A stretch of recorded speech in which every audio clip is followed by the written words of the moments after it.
दर्शकों, स्वागत है आपका विदिशा हलचल न्यूज में। मैं हूं कृष्णकांत सिंह घरी। अब देखते दिन भर की खास खबर। शहर की मेन रोड क्री मोहल्ला की ओर रोड पर कई दिनों से पत्थर, मिट्टी और मलबा पड़ा होने से यातायात स्थिति है बदहाल। लोग होते हैं परेशान।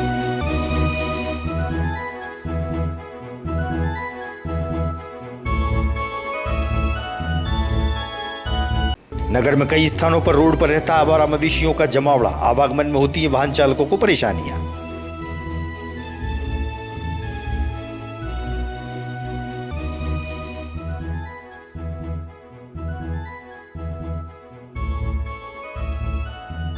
और प्रसिद्ध गायक कलाकार स्वर्गीय किशोर कुमार की जन्म जयंती पर नगर के गायकों ने रखा कार्यक्रम, डाला उनके जीवन पर प्रकाश।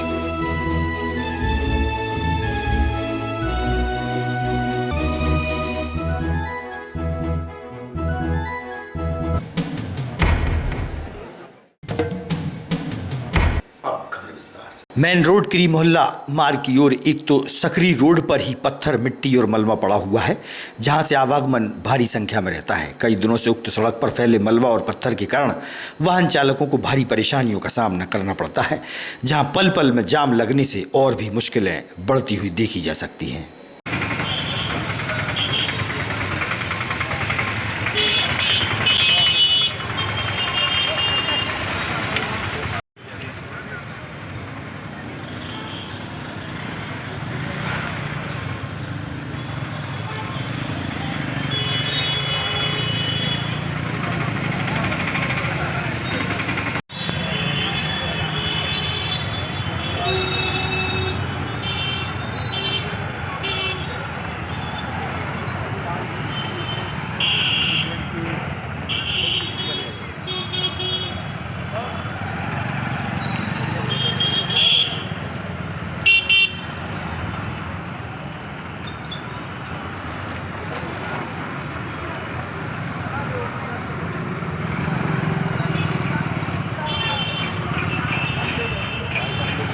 शहर में इन दिनों चाक चौराहों पर आवारा मवेशियों की बढ़ती संख्या के कारण यातायात बदहाल होता जा रहा है।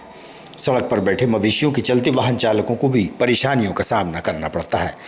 नगरपालिका प्रशासन का ध्यान इस ओर नहीं जा रहा। पशुधन मालिकों द्वारा इन्हें आवारा छोड़ दिया जाता है, जिससे और भी मुश्किलें रोड पर लोगों की बढ़ जाती हैं।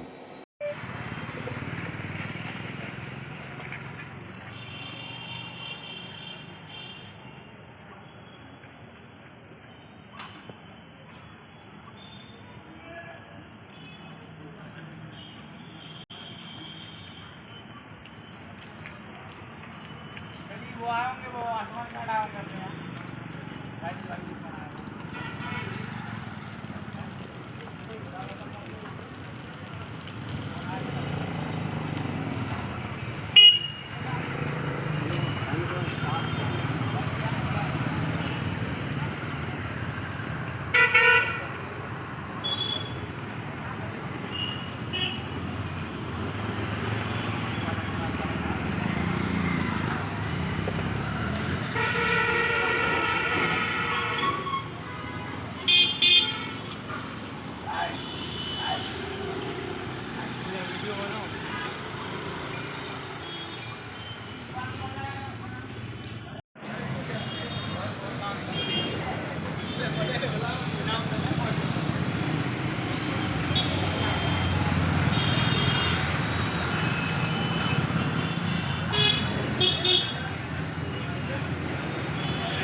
राम जोशी।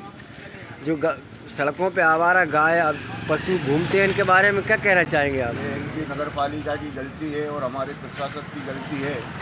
ना तो इनकी कोई सुविधा करते हैं, न गौशालाओं में भेजते हैं, न खाने पीने को देते हैं। ये बेचारी आवारा कर रही है, जगह जगह भूखी प्यासी मर रही है, इनकी कोई व्यवस्था नहीं है। नहीं, जैसे सड़कों पे घूमती होंगी जिससे क्या दुर्घटना के शिकार और आदमियों कई दुर्घटनाएं हो रही हैं, कई प्रकार के एक्सीडेंट हो रहे हैं, कई गाय मर रही हैं एक्सीडेंटों से, ऐसी कई घटनाएं गुजर रही हैं। ये इसलिए प्रशासन को सोचने चाहिए और करने चाहिए कि ये हमारी गौ माता है, इसके प्रति कुछ सोचें। ये माता है, दुनिया इसकी पूजन करती है और हमारे भारत के लोग ऐसे हैं जो इसका दुरुपयोग कर रहे हैं, सदुपयोग नहीं कर रहे, उसको माता नहीं समझ रहे। और जिस समय घर घर बाहर गली गली सड़कों सड़कों मारी मारी कर रही है। जैसे जो पालते हैं उनके बारे में क्या है, जो गाय पालते हैं और आवारा छोड़ देते हैं, उनके बारे में क्या कहना चाहिए? उनके बारे में मैं ये कहना चाहता हूँ, वो भी एक पाप के भागी हैं। जो गाय को पालते हैं, ना उनका दूध खाते हैं और वैसे छोड़ देते हैं सड़कों पे, ना खिलाते हैं पिलाते हैं और आवारा पशु के समान छोड़ देते हैं। उनका भी धर्म है ये है कि अपने घर में रखें और उनको खिलाएं पिलाएं, उनकी सेवा करें, आवारा ना छोड़ें। अमृत योजना के तहत विदिशा रेलवे स्टेशन, जो कि योजना अंतर्गत 508 स्टेशनों में शामिल हुआ है, 6 अगस्त को प्रधानमंत्री द्वारा वर्चुअल शिलान्यास होगा। पुनर्निर्माण कार्य भी होगा। मुख्यमंत्री शिवराज सिंह चौहान कार्यक्रम में शिरकत करेंगे, जिसकी तैयारियां रेल मंडल द्वारा की जा रही हैं। व्यवस्थाओं का जायजा लिया गया।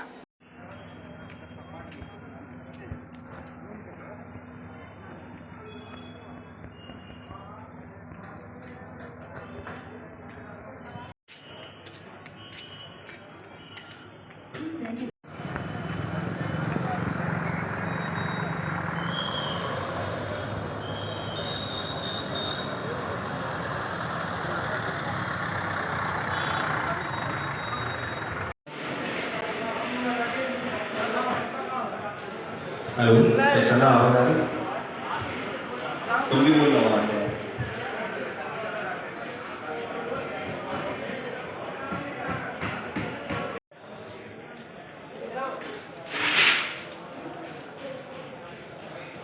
Enter the conference number followed by the pound key.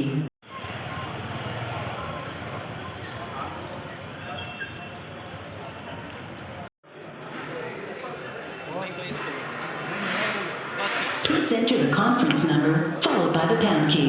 ठीक है, अब कुछ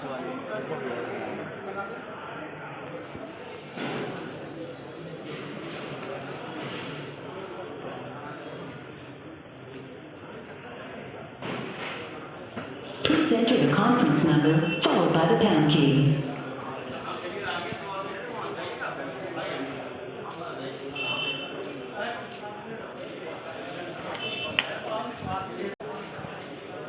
विदिशा की कोरवाई एक बीज उत्पादक समिति ने प्रधानमंत्री से पत्र के माध्यम से शिकायत बता दें। मध्य प्रदेश में लगभग 2200 बीज उत्पादक समितियां कार्यरत हैं, जिसमें लगभग 50,000 बीज उत्पादक कृषक इन समितियों से जुड़े हुए हैं, जो मध्य प्रदेश सरकार की विभिन्न योजनाओं लक्ष्य पूर्ति हेतु इन समितियों ने प्रमाणित बीज उपलब्ध कराए थे। इन बीज उत्पादक सहकारी समितियों के माध्यम से सरकार प्रदेश की जरूरत का 80% प्रमाणित बीज कृषकों को भी उपलब्ध कराती आई है, परंतु कोविड-19 के बाद योजनाओं को बंद कर दिया गया और बीज समितियों के भुगतान नहीं किए गए, जिससे बीज उत्पादक समितियां बंद होने की कगार पर आ खड़ी हुई हैं। क्योंकि वर्ष 2019, 2020, 21 में शासन की योजनाओं में सूरजधारा एवं अन्नपूर्णा में शासन के आदेश पर बीज उत्पादक कृषकों ने बीज उत्पादक समितियों के माध्यम से शासन के आदेश पर बीज प्रदाय किया था, पर शासन ने बजट के अभाव में उन योजनाओं को बंद कर दिया था, जिससे आज भी प्रदेश के लगभग 11,000-12,000 किसानों का भुगतान नहीं हो पा रहा है। किसानों को अपनी ही राशि का किसान क्रेडिट कार्ड पर ब्याज देना पड़ रहा है। यह किसान अब मध्य प्रदेश से लेकर दिल्ली तक भुगतान पाने की गुहार लगाने को मजबूर हैं। दिक्कत ये है सर हमको, जब से हमारे जागरूक बीज समिति का गठन हुआ है तब से हम लोग उस समिति में जुड़े हैं। 2-3 साल तक समय समय पर हमारा भुगतान होता रहा है। अब 2 साल 3 साल लगभग हो गए, 2-3 साल लगभग हो गया। समय में हमारी कुछ राशि हमें मिलती है, कुछ बकाया रहती है। इसका शिकायत हमने अपने बीज समिति के अध्यक्ष और सचिव से किया, तो वो बोलते हैं कि ऊपर से ही हमको पैसा नहीं मिलता है शासन के द्वारा, तो हम आपका भुगतान कहाँ से करें। तो सर, जब हमारा समय में भुगतान नहीं हो पा रहा है, हमारे 4 बाल बच्चे हैं, उनको पालने पोषने में हमको परेशानी हो रही है, तो हम उस समिति को छोड़ने का उद्देश्य बनाए कि भाई जब हमें समय पैसा नहीं मिलेगा तो हमारी जीविका कहाँ से कैसे चल पाएगा। इसलिए हम उस समिति को छोड़ रहे हैं और अपने व्यवस्था से अपना खेती चालू करने का सोच रहे हैं, क्योंकि उस समिति से हमें कोई लाभ नहीं है और हमारा नुकसान ही है। और सरकार से माननीय निवेदन है कि ये उस समिति से जुड़े हैं, इसमें तत्काल कार्रवाई करने की कृपा करें। लगभग आपका कितना पैसा बाकी है? लगभग मेरा 30,000 रुपये बैलेंस है, जो मेरे 3 साल से आज तक नहीं मिला है। इसलिए मेरी भुगतान भी कराया जाए ताकि मैं उस समिति से बना रहूं। अगर नहीं होता है तो उस समिति को छोड़ के फिर अपने स्तर से मैं खेती करना चालू। 20 साल से कितनी राशि बाकी है? 2,49,000। अध्यक्ष और प्रबंधक से जब आप राशि का मांग करते हैं तो वो क्या कहते हैं? ऊपर से पैसे नहीं आए तो कहाँ से मिले। अच्छा, और पैसा न मिलने के कारण आप उत्पादन कार्यक्रम इस समय ले रहे हैं कि बंद कर दिए हैं? अब बंद करे सोचे हैं ना भी नहीं बंद करे। अगर मिल जाता है तो उत्पादन कार्यक्रम में आपका बराबर लेंगे कि बंद करेंगे? मेरा ये समस्या है, मैं पिछले 10 साल से इस संस्था में जुड़ा हुआ हूँ, जागृत बीज संस्था, जिसमें से मैं पिछले हर बार देता था बीज, समय पर पैसा मिल जाता रहा। लेकिन वर्ष 19-20 में बीज दिया, लेकिन आधा पैसा मिला, आधा नहीं मिला। प्रबंधक और अध्यक्ष से मांगने पर वो ये बताते हैं कि हमको शासन स्तर से पैसा नहीं मिला है, जब मिलेगा तब हम आपका भुगतान करेंगे। कितना पैसा बाकी है तुम्हारा? मेरा 2,98,000 रुपया बाकी है। अच्छा, अगर सही समय पर नहीं मिलता है मैं उस संस्था को छोड़कर मैं स्वतंत्र रूप से अपना खेती करूंगा। हमारी समिति में 2019 और 20 का अन्नपूर्णा सूरज धारा में जो हम कृषि विभाग में बीज वितरण किए थे शासन की मांग के अनुसार, उसका पेमेंट आज तक नहीं हुआ है, जबकि इसका पेमेंट 30 दिन के अंदर हो जाता था। आज 3 साल हो गया, हमारे किसानों को पेमेंट अभी तक बाकी है। इसलिए हम शासन से मांग करते हैं कि हमारा पेमेंट जल्दी कराया जाए, जिससे किसानों को हम बीज का भुगतान कर सकें। देश के प्रसिद्ध गायक किशोर कुमार का जन्मदिन संगीत साथियों द्वारा मनाया गया। बड़ा बाजार स्थित जौहरी इलेक्ट्रॉनिक पर एक शाम किशोर के नाम के अंतर्गत भव्य कार्यक्रम का आयोजन किया गया, जिसमें नगर के गायक भी शामिल हुए और उनका जन्मदिन धूमधाम से मनाया और उनके जीवन पर प्रकाश भी डाला। इस मौके पर नगर के वरिष्ठ और गणमान्य भी उपस्थित रहे।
जी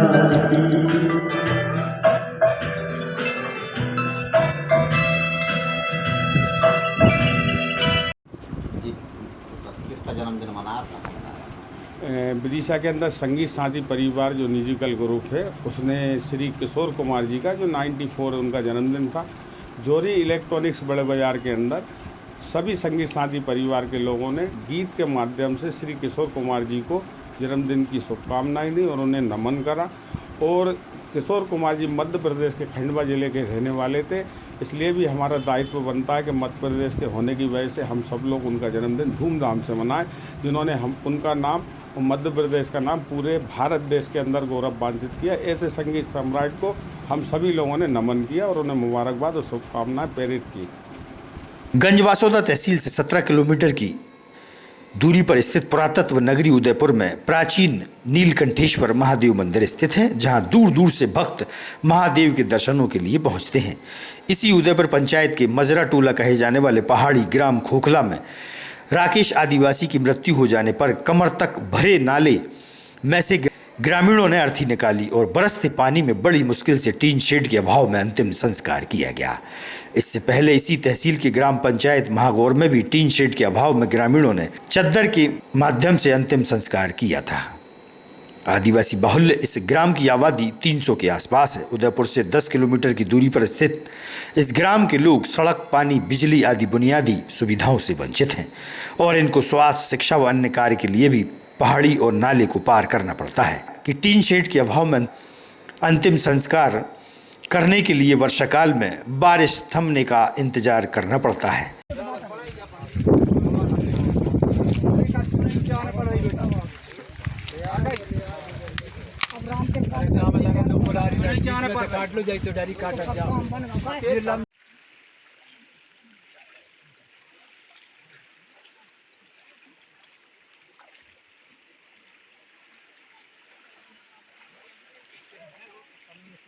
कलेक्ट्रेट के पीछे बाईपास रोड पर एक महिला जो आंगनबाड़ी कार्यकर्ता है, वह अपने पति जो नशे में धुत था, दोनों लड़ते हुए रेलवे पटरी की तरफ जा रहे थे।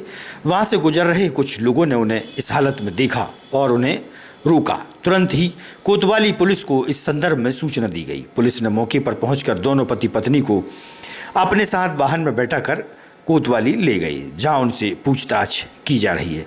प्रत्यक्षदर्शी ने इस घटना की जानकारी दी।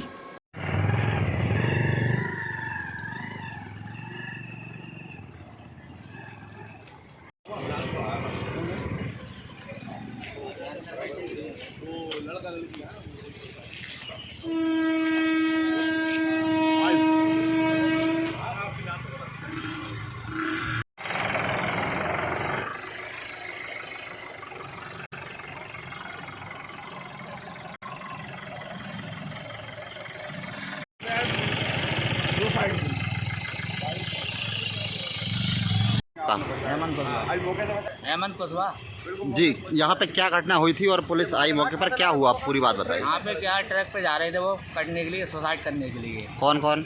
दोनों मियाँ बीवी। हाँ, फिर वो उसकी मैडम उसमें आंगनबाड़ी में नौकरी करती है, वो शराब पीता है। हाँ। इस कारण वो सुसाइड कर रही थी दोनों। फिर क्या हुआ?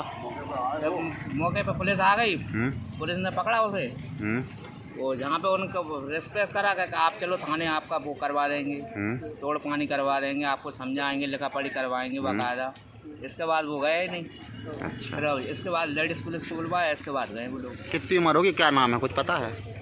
लड़के की होगी 24 साल की। अच्छा। लड़के की 3 साल की। सुप्रीम कोर्ट से कांग्रेस के नेता राहुल गांधी को मोदी सरनेम पर दायर मुकदमे में उनकी सजा पर रोक लगाने के चलते माधवगंज पर कांग्रेस पार्टी द्वारा खुशियां मनाई गईं। कांग्रेस के वरिष्ठ और युवा नेता मौजूद रहे। कांग्रेस आदरणीय मेरे साथियों, बड़े भाइयों, छोटे भाइयों, आज बहुत हर्ष का विषय है। हमारे आदरणीय श्री राहुल गांधी